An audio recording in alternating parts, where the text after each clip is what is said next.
Hi, I'm Travis Scott with Tennessee Wildlife Resources Agency. Today we're going to be showing you different access points along the Hiwassee River in Polk County.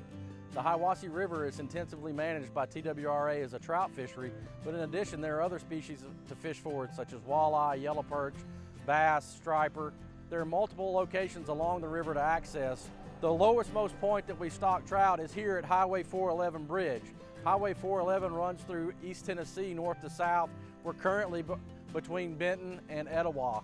This access area has recently been redone, and there's good access for all types of vessels, including power boats or even canoes and kayaks. The Hiwassee River is managed as a blueway. There are multiple accesses along the river from the Powerhouse all the way down to the confluence with the Tennessee River near Bly's Ferry. We're on Spring Creek Road, and this is the entrance to G Creek Campground at Hiwassee State Park. It's also the entrance to the boat ramp. If you continue on up Spring Creek Road, you'll make your way to several pull-offs that will give you wade and bank fishing access to the Hiwassee River. Now we're at the Hiwassee State Park boat ramp. Hiwassee State Park offers camping and access to the river here next to the park. This ramp is concrete and suitable for all types of watercraft. We've turned off of Highway 411 in Polk County onto Highway 30. Highway 30 parallels the Hiwassee River for several miles. Along this route, the U.S. Forest Service maintains 3 separate access points on the Hiwassee River. There's Quinn Springs, Taylor's Island, and here at the picnic area. The picnic area and Taylor's Island are also stocking locations for TWRA from December until May.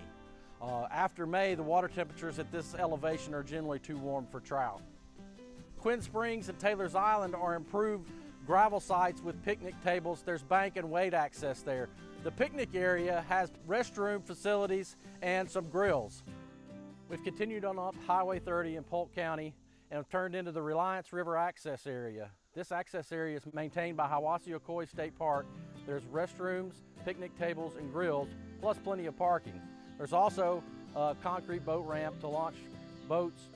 This area is suitable for bank and wade fishing when they're not generating. The railroad bridge here marks the beginning of the delayed harvest section for the Hiwassee River.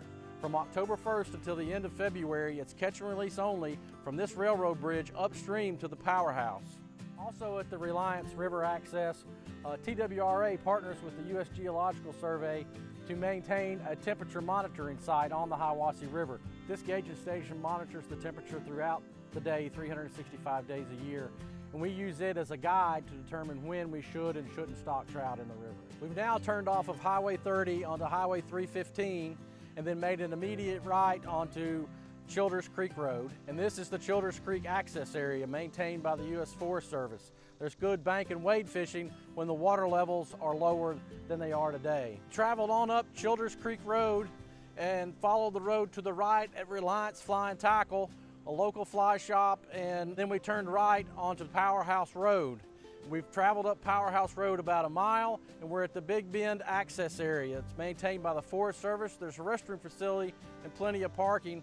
It's an excellent spot to access the river for wade or bank fishing depending on flows. This is also a stocking location for TWRA. We've continued along Powerhouse Road, and the next stop is Pine Thicket Parking Area. There's picnic tables, good bank and wade fishing access here, even the possibility of launching a small kayak or canoe. From this location upstream on the Powerhouse Road, there's multiple pull-offs that TWRA utilizes to stock trout along this entire stretch of river. We're now at the TOWEE Creek boat access site. Many people will float from the Powerhouse down to TOWEE Creek and pull out on this ramp that's on the actual creek that flows into the Hiwassee River.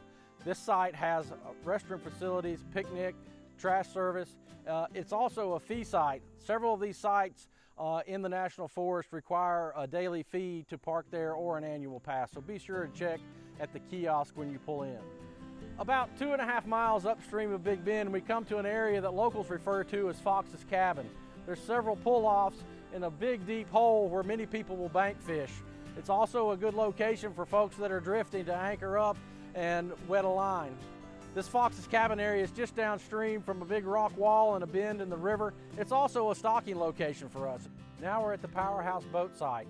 There's a lot of recreational boating on the Hiwassee River, and most of those launch at this site. It's also a good site for anglers to launch. TVA provides recreational releases from Memorial Day through Labor Day, 7 days a week, where they're running 2 generators from around 11 a.m. until 7 p.m. to allow boaters to make their way downstream. Many anglers time their fishing around that generation. They'll arrive prior to generation and be able to fish the upper river, and as the water kicks on, they can work their way down fishing other spots before the water comes up if they're looking to bank or wade fish.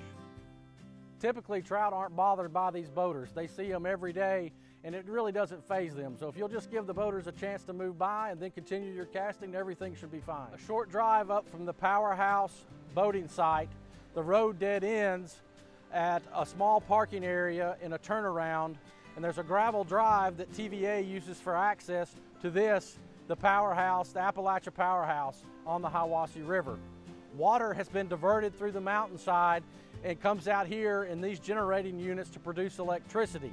It bypasses an entire reach of river upstream to the dam from here, where normally the flow is around 25 CFS, but at times TVA has to spill water from Appalachia Dam, and these flows can increase dramatically.